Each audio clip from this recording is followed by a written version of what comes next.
We're rolling. Okay. Okay. So, yeah, thanks for taking the time Glad for the to. interview. The topic we would like to talk about today is the role of the so-called new media, or the internet, WikiLeaks, in recent conflicts around the world. So they have the wide range of uprising of people against their government in the recent month in the Arab world, in the European Union, in Spain, in Greece, in Madison, Wisconsin. And some commenters claim that WikiLeaks played a crucial role, for example, in the Arab uprisings, fueling the protests because of a leak that claims that Arab dictators support an attack on Iran. Do you agree with this assessment that WikiLeaks played a crucial role in this? And do you see something new in these conflicts in regards of new media and the internet? I mean, the internet and the new Twitter, Facebook, those things, they certainly play a role. They've turned out to be a very convenient communications technique. But I mean, you could say the same about universities. So wait till he goes by. For example, not me, I'm not part of this world, but my daughter teaches in a university, and the way she communicates with her students, tell them if there's a new class assignment or something, is through Facebook. Well, okay, before that she might have put up a poster on her door. So it's a slight facilitating effect, but since it's there and it's convenient, the younger people use it, but I doubt that it had much of an impact. In the case of WikiLeaks, I don't think what you refer to, the leak that the Arab dictators support the West on Iran, I doubt, that's very interesting actually, but I don't think it had any effect on the protesters. What's interesting about it is the way the West reacted to it. Of all the WikiLeaks exposures, that's the one that got the big headlines, the excitement. Columnists in the Financial Times and the American press just exulted that this is so magnificent, shows the Arab states support us. They were even making jokes about how the whole thing must have been organized by the CIA and so on. That's extremely interesting because it's true that they released information saying that the dictators support us. They have yet to publish the fact that in the Arab world, about 10% of the population think of Iran as a threat. In fact, like in Egypt, 80% think the region would be more secure if Iran had nuclear weapons, not just uranium enrichment. But what it tells us is something about the elite contempt for democracy. If 80% of the population thinks Iran should have nuclear weapons to fend off the United States, which is their main enemy, if that's the way the population thinks, it makes no difference at all as long as the dictators support us. That's interesting about the West. It tells us nothing about the Arab world. And I think in the Arab streets, they didn't care one way or another. The one leak that may have had a very marginal effect, very marginal, is from the Tunis embassy of the United States from a couple of years ago. Pointing out that, describing what, of course, everybody in Tunisia knew, that the country is run by a kleptomaniac, a brutal dictator, and so on, and they hate him, and so on. Well, the only I mean, they knew it already, of course, they lived there.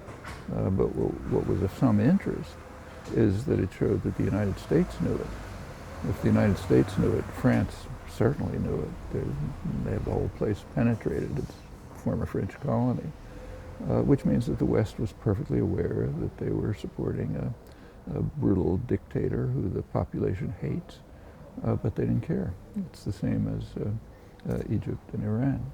As long as the population's under control, it just doesn't make any difference what they think. So we'll go on supporting the dictator till the very end. All of this tells us something about the West. It tells us almost nothing about the Arab world. And I doubt that WikiLeaks had an effect. slight. I mean, the new media had a marginal impact because they gave more efficient ways of communicating, which couldn't easily be stopped by the regime. But if they hadn't been there, the same thing would have happened. In fact, in Egypt, for example, the protests go back for years. Nobody paid any attention, but it's a very militant labor movement. It's been active for quite a few years in militant actions. In fact, if you look, that shows in the current demonstrations. So the sort of Twitter generation, the ones who sort of organized the protest, they call themselves the April 6th movement. April 6th is because of an event that the West didn't pay any attention to, but Egyptians did. That's April 6th, 2008, when there was a major labor action planned at the main industrial center, strikes, support activities all over the country and so on. And it was crushed by the dictatorship. So they remember. We don't pay any attention, the usual reasons. But that's the April 6th movement, and that was just one of years of militant actions. Some of them got some successes, most were crushed. So it's coming out, and it's the same in Tunisia and the other countries. It's coming out of a long tradition of uprisings, efforts to democratize, gain freedom, usually crushed by the West and the dictators. The idea that the Arab world is not ready for democracy is a sick joke if you look at the history. They've been trying to establish democracies for actually 100 years, almost 100 years, and continually crushed by Western intervention. Do you think that these WikiLeaks had a bigger impact on the West or on Western society, or what do you think about the policy change of WikiLeaks? They started as they tried to just reveal information, and then they switched their media policy to a cooperation with mainstream media outlets like the New York Times, the Guardian, or the German Spiegel, and they edited material and brought it out, so they got a bigger media coverage. Do you think that this was a wise move that would change something, or? I'm not sure how much they changed things. They, almost at the beginning, they were offering material to the media. I mean, there was a point when some of the major media, those you mentioned, were willing to use some of the material, but it's the media that did the editing. They didn't do much editing. So yes, they were releasing material. It varies from country to country. So in the United States, there's very little WikiLeaks exposure. And in fact, most of the discussion of WikiLeaks is gossip about Assange and so on. The worst part of it is the suspect, the person who's suspected of leaking it, Bradley Manning. He's been, I think it's 7 or 8 months now, in prison, in a military prison, but under solitary confinement. I mean, that's torture. Keep a person in solitary confinement for a couple of months, they start becoming mentally destroyed. That's a famous technique of torture. So he's being tortured for about 8 months now, although there's no charges against him. He's just held as a political prisoner in a military prison.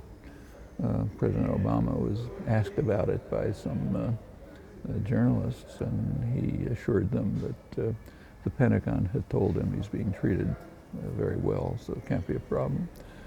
Well, all that tells us nothing about the West, but it's not coming out of WikiLeaks. There is some, of all the material that came out, most of it is pretty low-level diplomatic correspondence, so you don't expect it to say a lot. There have been a few things of interest. Actually, perhaps the most interesting, perhaps, was from Pakistan, where the ambassador, Ann Patterson, it turns out, was regularly reporting to Washington that the U.S. actions in Afghanistan and Pakistan are threatening the breakup of Pakistan. they're leading to enormous anti-Americanism. The population doesn't like being attacked by terror weapons. Drones are terror weapons. If there were drones flying over here, without our knowledge, all of a sudden the place could blow up. That's what you live with under drone attacks. And of course the population's furious, the military is furious, they want to preserve the sovereignty of the country.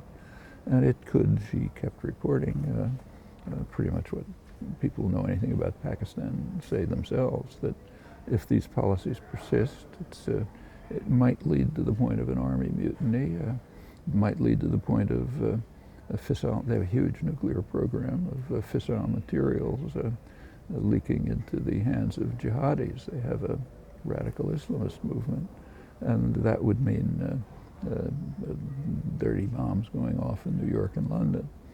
So kind of like ultimate nightmare. But she supports the policies. She didn't criticize them, but she just said these are the consequences that the policies are very likely leading to. So the policies just escalate. That's interesting, and I don't think that was reported.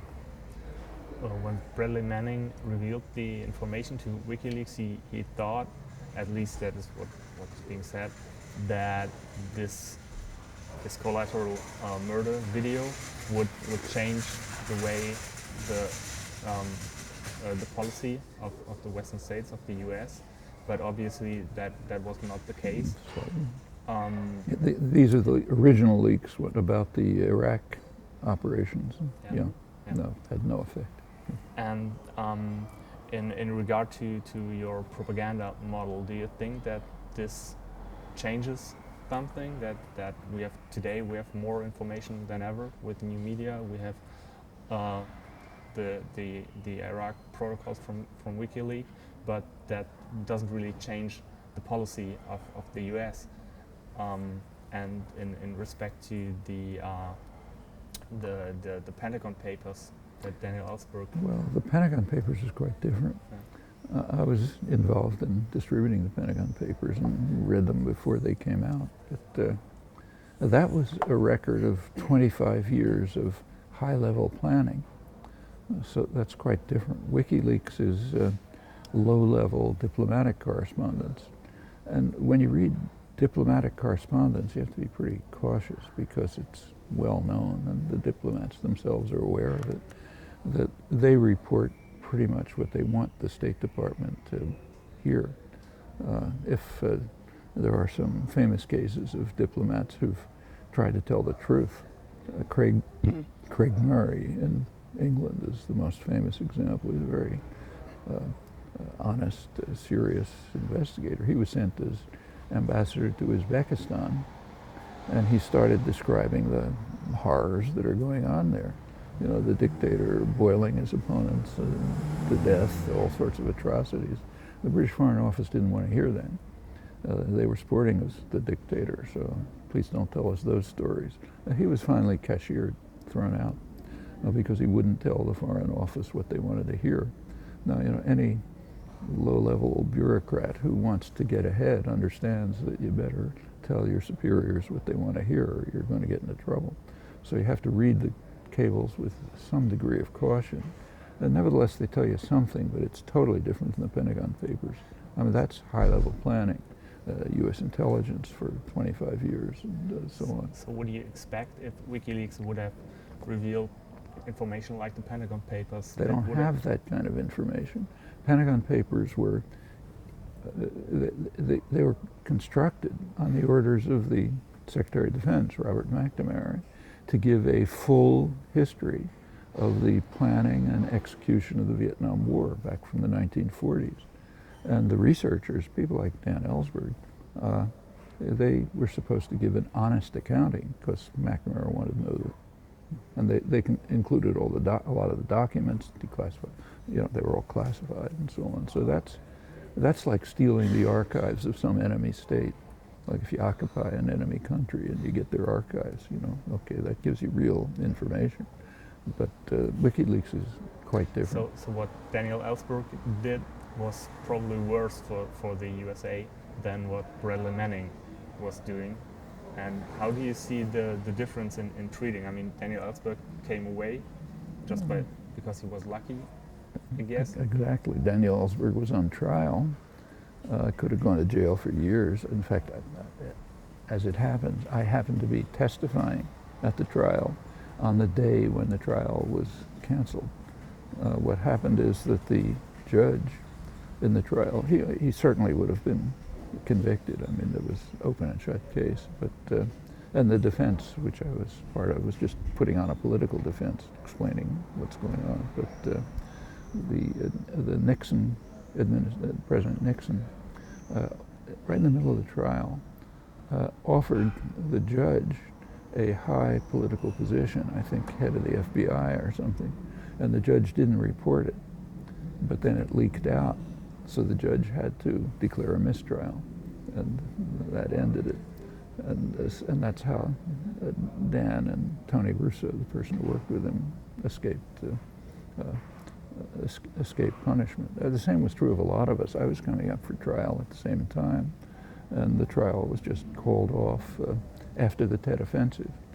After the Tet Offensive, the business community in the United States concluded that the war's a waste of time. You know, it'll go on forever. It's not worth it. It's costing us too much. And there was a major power play. What were called wise men, you know, big shots from Wall Street and so on, went down to Washington and essentially instructed the president, you've got to call this off. They instructed Johnson and say, you can't run for president, upcoming election, you got to stop the bombing of North Vietnam, you have to move to negotiations and try to calm things down here. And he politely followed his orders, did everything. And one of the minor effects was they called off the trials. But the people who were coming up for trial around that time, all of them would have easily been convicted, certainly Dan Ellsberg. But on the other hand, there was no crime. You know, it's not a crime, and it shouldn't be a crime in a democratic society to let the population know what your leaders are doing. I mean, in a dictatorship, it would be a crime, yeah. And do you think the only way then to end the current wars in Afghanistan and Iraq is that the business community decide that they don't want the war anymore? Or? Well, you have to ask, why did the business community decide? A large part of the reason was the public protest. It was quite interesting if you look at the dynamics of the war planning. In fact, it was rather like Germany during the Second World War in some ways. If you read Albert Speer's memoirs, you know, economic czar, he argues that part of the problem the Nazis faced was that they didn't trust the population. They had to keep the population kind of contented. You know, they had to, it's now calling a guns and butter war. You have to give the population something so they don't protest too much. And that harms the war effort. What he pointed out is the West was much more totalitarian, because in the West the population was committed to the war. You didn't have to force them. They were enthusiastic, committed to the war, work hard and so on, so you get this huge production and so on. It's a state-controlled economy and works very well. In fact, in the United States, industrial production almost quadrupled during the Second World War, just because of enthusiastic, uncoerced participation. Germany couldn't quite do that, and he argues that that held back the war effort for a certain extent, which might have made the difference, because Germany was technologically so much more advanced than the West that they conceivably could have pulled something out of the impending defeat with rockets and so on, jet planes. But during the Vietnam War, it was quite the same.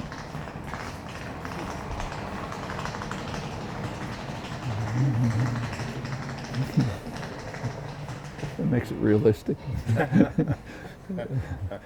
During the Vietnam War, there was so much protest that they couldn't call a national emergency. They couldn't impose discipline like the Second World War. And the result was it harmed the economy. It led to stagflation, a combination of stagnation and inflation, which that's what bothered the business community. And when the Tet Offensive came along, they realized this is going to go on indefinitely. thanks. This is going to go on for a long time, and there's too much protest. In fact, if you take a look at the Pentagon Papers, the most interesting parts of the Pentagon Papers weren't revealed by the press. They revealed kind of minor parts. But take a look at the last part of the Pentagon Papers. The Pentagon Papers materials end at around early 1968. And the last Tet Offensive was January 68, so you get the next few months. What was government thinking like during the next few months? Well, it's quite interesting. It turns out that the President Johnson, wanted to send a couple 100,000 more troops to Vietnam. The Joint Chiefs of Staff were opposed. They said they would need those troops in the United States for civil order control. They were afraid there's going to be a revolution in the United States. Uprisings in the streets, young people, women, they wouldn't be able to control it. So in order to control civil disorder, they wanted the troops here. That was one of the main reasons why the troops weren't sent. Well, that's what the thinking was like in Washington, and that's revealed by the Pentagon Papers, but not known to the public, because how many people read the Pentagon Papers? You read whatever little excerpts appear in the New York Times or something.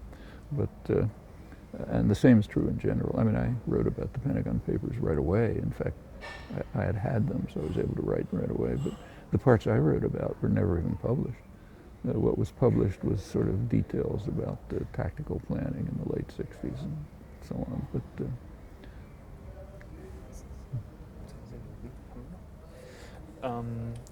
so basically, the essence of what you're saying is that protesters and movements should put more pressure on the state, so that the make the country ungovernable. Is too make high. the country ungovernable, and then the people who own the country will shift policy. And could you tell us something about the alternative media in the U.S.? The alternative media in the U.S., for example, Democracy Now! is doing a great job with everyday coverage of anti-war movement, of covering of protesters, for example, in Wisconsin. Yeah. It's Democracy Now!, remember. Amy Goodman, who runs it, does a terrific job. But and it's available. I mean, she's now been able to get into a fair number of cities. But for example, in Boston, you can't get Democracy Now! It's like Al Jazeera. You can pick it up on the internet. And what do you think about the impact of outlets like Democracy Now! on the general public?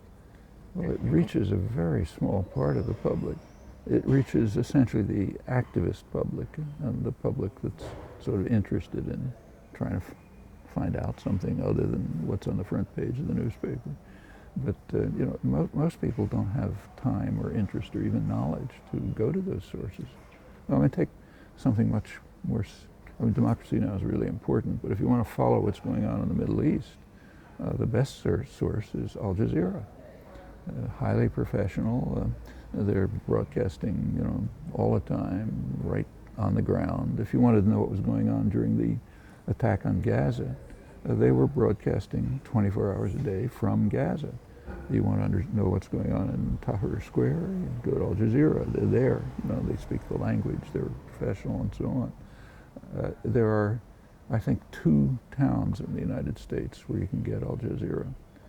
It's kind of like China. In China, they shut down the internet. The United States, there's no government intervention. The government doesn't have that power, but there's self-subordination on the part of the media, which say we don't want the population to know the news from the Arab world. So again, you can pick up Al Jazeera on the internet, but that's something special for you and me. We can do it because we know what we're looking for. But for the general population, it's as if it doesn't exist. And on the other side of the political spectrum in the U.S., there's the emerging Tea Party. How would you characterize this movement? Is this some kind of mass movement, or is this also? Well, the Tea Party itself, which has been pretty well studied, is roughly 15% of the population. And it's an interesting part of the population. Actually, it should be familiar in Germany. It's very much like what developed in late Weimar Germany. It's petty bourgeois, storekeepers, people on farms, things like that. Very conservative. A lot of it's very religious. Nativist. It's an old nativist tradition. We don't want foreigners and so on. They're taking our country away from us. Interesting attitude toward the government. Anti-government, so hating all governmental institutions. It's very much like what happened in Germany when the center kind of collapsed. People hated the parliament. Why are they doing all these stupid maneuverings? They're not doing anything for our problems. Get rid of them. Get rid of the parties. Nationalist. Let's recover the glory of the United States. If this isn't familiar in Germany, it's because you don't read your history. It's very similar to late Weimar Germany, and the Nazis were not a big movement. Like in 1928, they got less than 3% of the vote, but they had appeal, especially as post-war problems developed. Of course, when the Depression hit, they had a lot of appeal because the place collapsed. But even Germany regarded the Versailles Treaty as completely unfair. They didn't think they'd lost the war. They're being mistreated. Got to recover the glory of Germany. Okay, in the United States, recover the glory of America. The world isn't treating us properly. The immigrants are coming in. The Muslims are destroying us. Not the Jews, the Muslims. The similarities are striking and frightening. I don't say the same thing's going to happen, but it has a resonance. So it's a small movement, relatively affluent, small town, store owner, guy who runs a small insurance company, something like that. Conservative, very religious, almost entirely white. They feature a few black faces, but basically white. But it has an appeal, it resonates. So maybe 50% of the population more or less sympathizes with a lot of what they're saying. It's a little bit like the right-wing movements in Europe today. So if you take, say, Holland, France, Le Pen, and so on, the actual participants may be 20% of the population or something like that. But they're the only political movements that really try to appeal to the concerns and the interests of the poor and the working class. So it has a resonance. And I think that's, and of course in the United States, and here again it's like pre-Nazi Germany, concentrated economic power. In Germany it was the industrialists, here it's the financial sectors mostly. They support them. They regard them as their stormtroops. They don't like them, they're afraid of them. So if you read the business press, they're kind of afraid of them, but they think they can control them. Just like the German industrialists thought they could control the Nazis. Didn't quite work out like that. But the similarities are worth thinking about. And I don't have to tell you, in the 1920s, Germany was the peak of Western civilization. In the arts, the sciences, philosophy, it was considered the model democracy. In 10 years, it went to the depths of barbarism. Ugly things can happen. And I think that the Tea Party movement has something like that kind of character to it, different circumstances and all sorts of differences, but that's much for your country and so on, but not some similarities that are worth being concerned about. And what they're doing, with the support of the business world, strong support of the business world, what they're doing is extremely dangerous. So the last election, November 2010, with very strong support from the business world, a lot of them got into Congress, and they are now proceeding to dismantle all of the limited efforts to do something about the environmental crisis. They want to get rid of it. The business world doesn't want anybody to do this. They don't care if the world blows up in 50 years, as long as you make profit tomorrow. And that's essentially what they're doing. It's very dangerous. In Wisconsin as well. The governor of Wisconsin, who sort of spearheaded this effort to destroy the last remnant of workers' rights, collective bargaining. He was funded by the Koch brothers, two multi-billionaire billionaires who got their money from run a big energy corporation, and they're the funders of the Tea Party too. They were funding his campaign pretty openly, no secret about it, and they didn't expect a popular reaction, which was enormous, but they sort of rammed through the legislation over popular objection.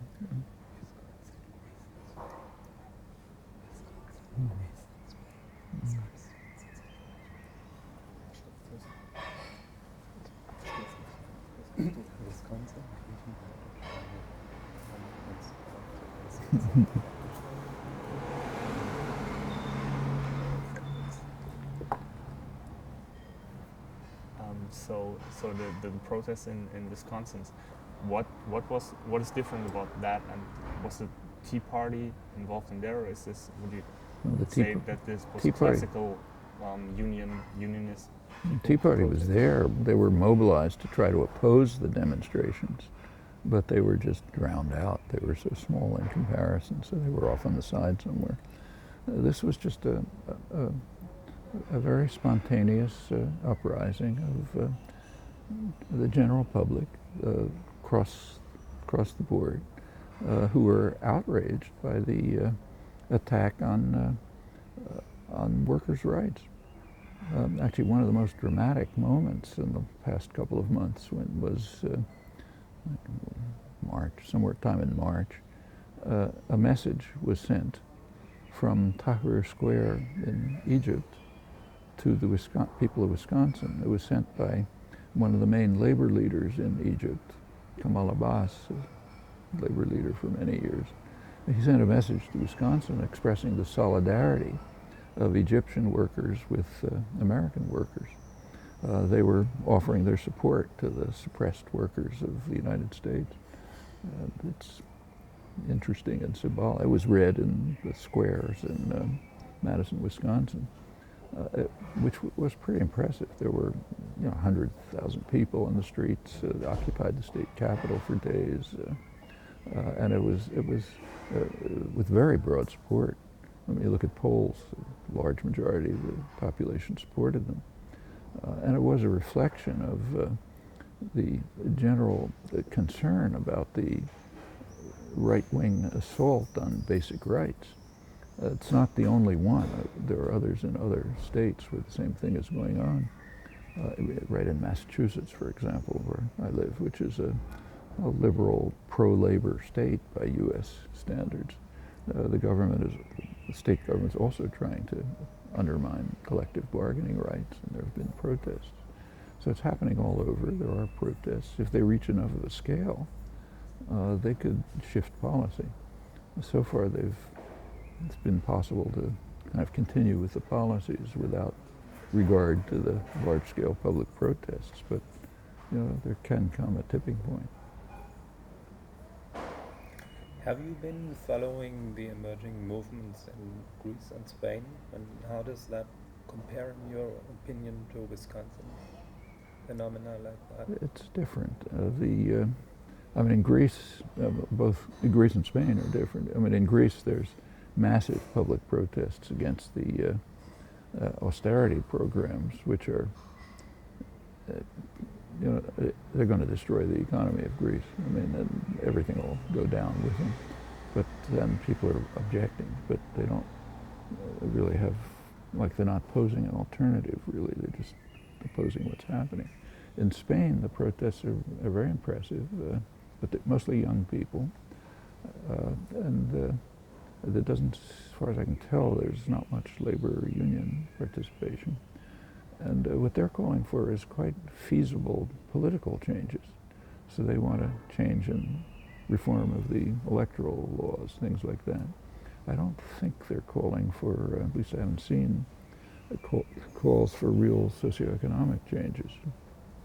So it's impressive, limited, feasible. I mean, even the press does point out, well, these are not radical proposals. They're definite, specific proposals which could be implemented.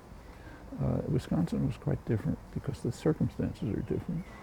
In the United States, there has been an assault on labor for 50 years, 60 years. I mean, the business classes in the United States are highly class conscious, much more so than in Europe. And they're always fighting a vicious class war. I mean, they're basically vulgar Marxists. And if you read the business literature, it reads like the little red book with the values inverted, literally. I mean, they talk about, the hazard facing industrialists and the rising political power of the masses, and we have to fight the everlasting battle for the minds of men and indoctrinate people with the capitalist story. It's kind of like a caricature of a vulgar Marxist tract. And that's the standard business literature. It reflects their attitude. And of course they hate labor, the very violent labor history in the United States, much more than in Europe. And since the Second World War, there's been a massive concerted campaign to beat back the labor movement. Because the labor movement is understood to be a democratizing force and a force for social reform, and with all its flaws and corruption or whatever you say, it's still the only real organized force that's at the front of all progressive activities. So you got to get rid of it. Well, in the private sector, they've almost eliminated it, especially since Reagan. Reagan basically informed the business community that the labor laws aren't going to be enforced. So if you want to illegally fire union organizers, go ahead. We won't do anything about it. And in fact, the firing of labor organizers tripled, I think, during post-Reagan years. Then Clinton did the same. One of the obvious effects of NAFTA was the so-called free trade agreement. It's not a free trade agreement. What's called a free trade agreement. It essentially authorized employers to undermine organizing efforts by threatening to move the factory to Mexico. That's illegal, but if you have a criminal state, you can carry out illegal actions. And the number of illegal actions of that kind vastly increased during the Clinton years. And under Bush, it's even more extreme. So by now, in the private sector, unionization is below 7%. It's very small. However, the public sector unions survived. There it was harder to violate the labor laws. There was more protection. So they're still there. And now there's a major attack against the public sector unions. There's a huge public relations campaign propaganda campaign going on in the States to try to blame the financial crisis and the economic crisis, to blame it not on Goldman Sachs and J.P. Morgan Chase, so they don't matter, but to blame it on teachers, firefighters, with their exorbitant pensions and so on. Again, there's some resemblance to Germany. Blame it on the Jews and the Bolsheviks. So blame it on them, and get rid of their pensions, get rid of their health plans, and destroy the public school system. Then everything will be fine. And that's essentially Wisconsin.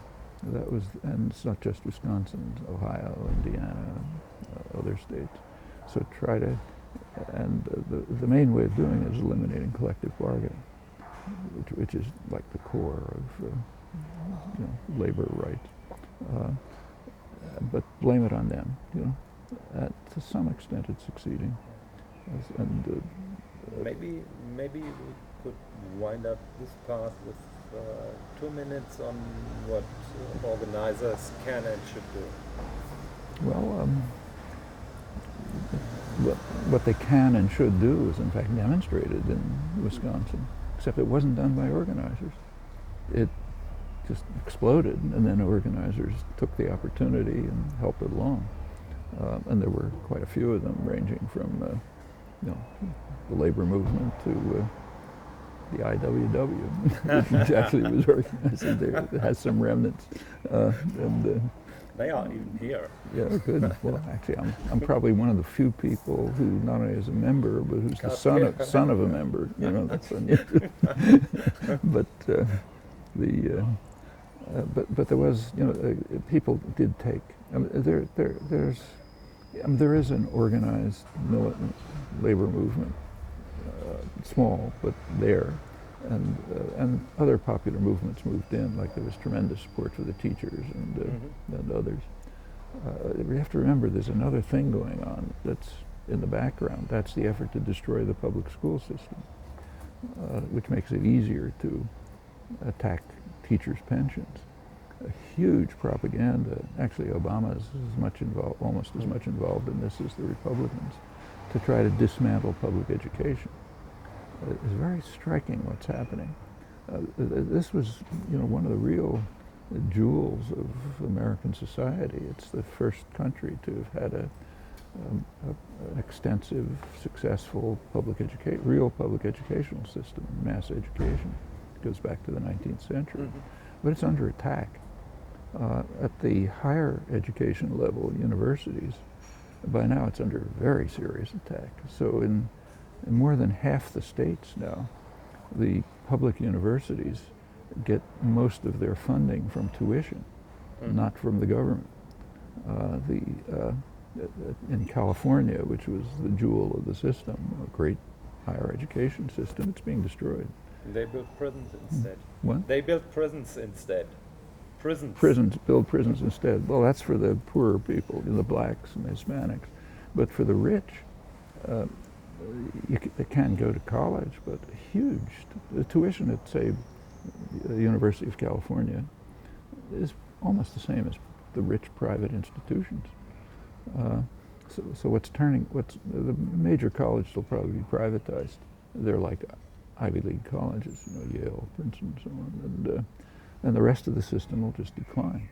And that's happening all over the country. They claim economic reasons, but it's certainly not economic reasons. I mean, Germany is not collapsing, you know, and you don't have to pay $30,000 a year to go to Cologne University, but or Mexico, let's say, poor country, tuition's free. You know? They have quite a good university system. I mean, the economic arguments are very flimsy, but it's part of the effort to destroy a public system, and that goes down to kindergarten. So the programs of the Bush and Obama administrations are to sponsor what are called charter schools, basically publicly funded, but out of the public education system. So you don't have to have unionized teachers, you don't have to meet the general requirements. It could be you don't have to deal with the difficult cases.